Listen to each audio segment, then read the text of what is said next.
my friends, how you doing today? I am doing well, and I got some pickups. That I made, and I want to share them with you, and I hope you enjoy them. Please comment below, hit that like button, hit that subscribe button. Please hit the subscribe button because I like it. I like it. That's all I gotta say. I'm not gonna try to blow smoke. I'm telling you, I like when I see my subscribe level go up. I like to see that you guys are enjoying what I'm doing here, and it helps me to what's the word I'm looking for? Not persuades. That's not persuades. I'm looking for it encourages me to make more videos. Yes, that's what it does. Thank you. All right.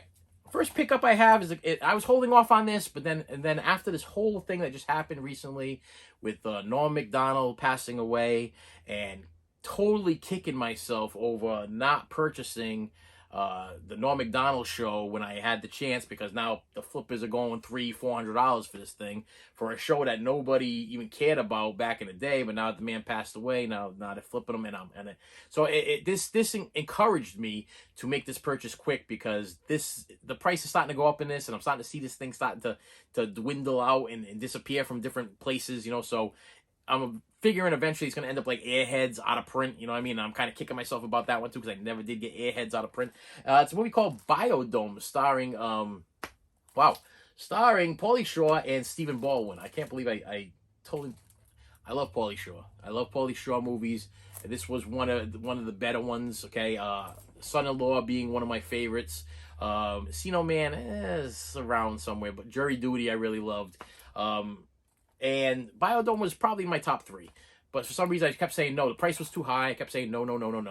I paid $22 for this, an olive film release. I'm pretty sure it's going out of print if it's not out of print already. So you should probably grab your copy of Biodome now, because before you know it, it'll be... and if the poor guy ever passes away, then those flippers, the little Grinch smile, and their heart shrinks, and the Grinch smile goes on. They're like, I'm going to cash in on this poor guy's death, and I'll be selling Biodome for $10,000. Like that kind of thing. $1 million. That's what happens. Sorry, but that's reality. I figured I'd buy it now because I'm a fan, and I figured for $22...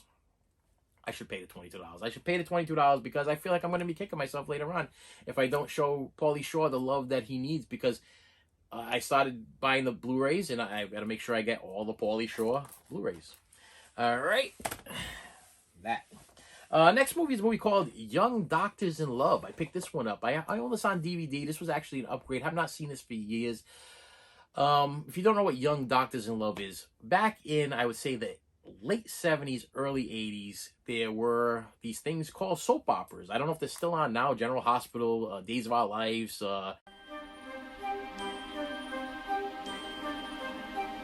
Like sands through the hourglass, so are the days of our lives.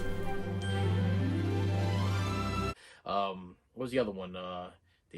As Something Turns. I don't know. Anyway, there were soap operas during the day. And what this is 80s soap opera stars. They grabbed almost every 80s soap opera star that they could possibly find, and they cameoed them into this big, elaborate movie.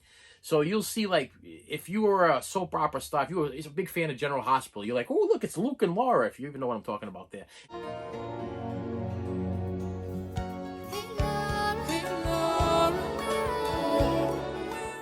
It's Luke and Laura, they're in this movie, or it's this person in this movie. And that's what this was to me. Back in the day, the soap operas were out there, and I wasn't really watching them at the time, but I did know who these people were, and they made a rated R, this is a rated R movie, so not for the kiddies, a rated R version of a soap opera, starring all of your iconic soap opera characters from the 80s. And this was shot in the 80s. It came out in 1982, so it's around the time where they're all still doing their soap operas. So this came out as a comedy. To be honest with you, there's not much of a story to it. It's a lot of like kind of walk on, walk off type things, because they're trying to push the whole thing that these are big stars, and hey, look at your big stars on the big screen instead of on the TV watching a soap opera. So I haven't seen it in a long time, so I figured I would give it a shot again. So Young Doctors in Love. Next movie is a movie I probably shouldn't have bought. I I talked myself into this, and then I talked myself out of this. And at the time, I was collecting grotesque movies. Okay, that's what I would call them. Grotesque movies. Let me see if I can see them over there. What's the grotesque movie? There was three of them that I had on my grotesque movie list, and I was like, I gotta get this one.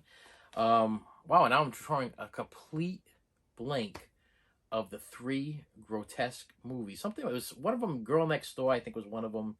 The next one was it wasn't even English. It was So Many Days of Sodom, and the last one was a something film. Sodom with an S, Serbian film, I think it was. Anyway, these were these grotesque movies that supposedly you watch them, they scar you for life. I had some viewers, and they wanted to see if they could push my limits, and they were sending me these comments like, "Hey, you need to see this movie, you need to see that movie, and you need to see." And Salo, I think it's Salo. You need to watch this. You got to watch it. It's gonna affect you for the rest of your life. Well, I got them. I watched them, every single one of them, and I wasn't affected one bit. It didn't. I mean, were they gross? Yeah, they were pretty gross. But to me, it's cinema. It's not real. It's fake, and I had no problem detaching myself from the non-reality, which is fantasy cinema. You know what I mean? And so I watched them. After I did watch a lot of YouTube stuff on them first, though, to prep myself for what I was about to see, and they didn't really faze me that much. By the time I was done watching all the YouTubers, do their reviews and all the YouTube special features and behind the scenes stuff and everything, I was kind of watered. It was all watered down to me. So anyway, so this movie was one of them. It was on the list. And it's a movie called Antichrist, starring William Dafoe. Is it William Dafoe? And I don't know anything about this one. I just know it was on that list. And after watching those other three movies, I was like, I'm not buying any more of these grotesque movies. Not buying any of these really gross stuff. But for some reason, this is a Criterion, by the way, so, the ones that have bought the Barnes & Noble, the Criterions, these big money stuff there, that goes out of print really quick, and people spend a lot of money for it. I couldn't pass it up. I couldn't pass it up because I want to say it went up, and it was like $10 for it. It's a Criterion, and it's something that I know has been like $30, $40 or so. It's been up there. It fluctuates, it goes up and down, up and down. But I kept talking myself out. I'm like, nah, you don't really need to see that. You don't really need that. And then am I gonna hop on this and watch it right away? Nah, probably not. I've watched some scenes from it on YouTube, and they're pretty bad. And it's not so much that they were pretty bad where they're gonna mess up. It's one of those things where you watch the scene and you feel it in certain body parts. You know what I mean? You're like, ooh, why did I need to see that? Right there, I feel it right there. Oh, it's one of them that I know you know what I'm talking about, okay? But there's a couple of scenes in this movie that are like, oh, I could have went without seeing that. You know what I mean? It made me feel hurt myself. You know what I mean? But yeah, Antichrist. That's price, whatever. I got three more. I'm gonna go with three more. Here we go. Miracle Beach, starring Amy Dolenz and Dean Cameron. This was another one. This was a Kino release. I was going through my Kino movies on eBay, and all of a sudden this thing popped up, and it was like $12.99. So I just did a little check. I'm like, okay, it looks interesting. It's got Amy Dolenz in it, and I like Amy Dolenz. This is Mickey Dolenz's daughter. She was also in She's Out of Control, which I really love, with Tony Danza. And it's like it's a 90s comedy. So this was probably on like a USA Up All Night type thing or whatever. Cause I remember seeing it a long time ago. If I remember correctly, I remember bits and pieces of it, and I was like, of course it's edited, because it's on TV. But I was like, I could go for this. I could go for some Amy Dolenz comedy from the 90s. And I believe the other guy in it is the guy that played Chainsaw, or is like Chainsaw and Dave from Summer School. I'm Chainsaw, I'm Dave, and we'll see you at the movies. I'm Chainsaw, I'm Dave. We'll see you at the movies. So I was like, yeah, I'm sold on that. I'm sold on this. Unfortunately, I gotta tell you right now though, I'm looking at the cover, and I know the cover is gonna be up here somewhere. The girl on the cover does not look like Amy Dolenz. I mean, I hope I'm got the right Amy. I think there's only one Amy Dolenz. That's Mickey Dolenz' daughter from the Monkees. I think there's only one. I hope there's only one. But this girl on the cover does not look like her. But the movie looked good. The story looked good. I figured it was worth a shot. Next one is a 2-pack of, because I didn't own this before on any other format, so I figured best to buy it this way. A Quiet Place 1 and A Quiet Place 2, 2-movie collection, still factory sealed. Comes with a digital. If the digital is in here, I am going to give you the digital. I thought Quiet Place 1 was great. I thought Quiet Place 2 was great. I was very happy with The Quiet Place and Quiet Place 2. Yes, it does have the digital, and I am going to go like this. Here we go. There's the digital for you, because I don't digital. I don't do digitals. I don't stream things. I'm not into that kind of stuff. So if you want to see A Quiet Place 1 or A Quiet Place 2, and you're the first one to see this video, it should still be good because I just got this. Pause it, write it down, and watch the movie, and share in the comments what you thought. I thought this was great. It's like a sci-fi horror type movie that, to me, in my heart, I could think could possibly happen. And I thought the part 1 was great, and I thought the part 2 was great too. And usually that's very, very rare for me to think that the part 1 and the part 2 were just as good. Like, they go hand in hand and they complement each other. That's how good both of these movies are. So Quiet Place 1 and A Quiet Place 2. And the last pickup I have is a 4K release of Zack Snyder's Justice League. Now, I own Justice League on do I own Blu-ray or DVD? It's not either. It's either going to be on Blu-ray, it's going to be on 4K. I can't remember which one it is, and I don't see it over here right now. It's probably on Blu-ray, would be my guess. But anyway, I saw Justice League in the movie theater. I didn't care for it. I'm not a big... I mean, I like Ben Affleck. I like him in the Mallrats movies, in the comedy type movies like that. I thought he was great in Good Will Hunting. You know what I mean? But as far as him being Batman, I'm sorry, Ben, but I'm not a big Ben Affleck as Batman fan, and I wasn't a big fan of this movie. But then I started hearing all these great things about, you got to see the Zack Snyder cut, and that he fixed everything. So if you did not enjoy the old movie, the original, then you're gonna love this new remixed with extra footage, whatever.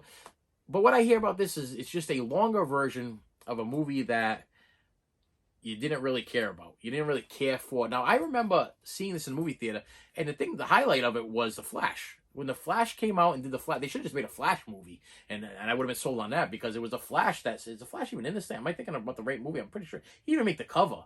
He's not even on the cover. Is The Flash in this movie? Or am I going? Yeah, he is in this. Well, he didn't even make the cover, and to me, he made this movie. Okay, so because I was like, Aquaman, I was like, Superman and Batman and Wonder Woman. Yeah, I mean, I don't know. I'm an original Linda Carter Wonder Woman kind of guy. You know what I mean? I am a Batman. What's his name? Beetlejuice. I got it right over. Where is it? Right over here. Michael Keaton. Michael Keaton, or actually Val Kilmer. I thought he was great as Batman. And even George Clooney I liked as Batman. But for some reason, Ben Affleck does Batman. Maybe if he would have did a Batman movie like those other movies instead of hopping right onto this kind of stuff, maybe I would have fell for it. You know what I mean? But I don't know. It just didn't do it for me. The new Wonder Woman, I don't really want to knock her, because I haven't watched either one of the Wonder Woman movies yet. I've been wanting to get around to it, but I just haven't had that urge to throw it in. And the Aquaman movie I watched, and I didn't care for it. So what do we got left here? I mean, we got Superman. Let's get. I enjoyed the new Superman movies. Little long, good storyline, but not like it's not a Christopher Reeve Superman. It's not the same thing. Christopher Reeve Superman were kind of funny and had a feel to it. And Christopher Reeve was and is and will always be my Superman. Okay, he'll be my Superman forever. So any other Superman cannot wear the S, in my eyes, because Christopher Reeves was the man. I'm sorry, he was Superman. Okay, I had a love for that show. I had a love for the movie. I had a love for part 1. I had a bigger love for part 2. I had a big love for him hanging around with Richard Pryor in part 3. And then even 4, when he found the quest for peace and started fighting against this blonde guy that was reincarnated from a strand of his DNA hair, loved it. But this, for some reason, I couldn't get into it. But they say that the Zack Snyder cut is the way to go. and I'm going to give it a shot. And that's it. That's all I got for today, my friends. With that said, my friends, please hit that like button. Please hit that subscribe button. And I will see you later.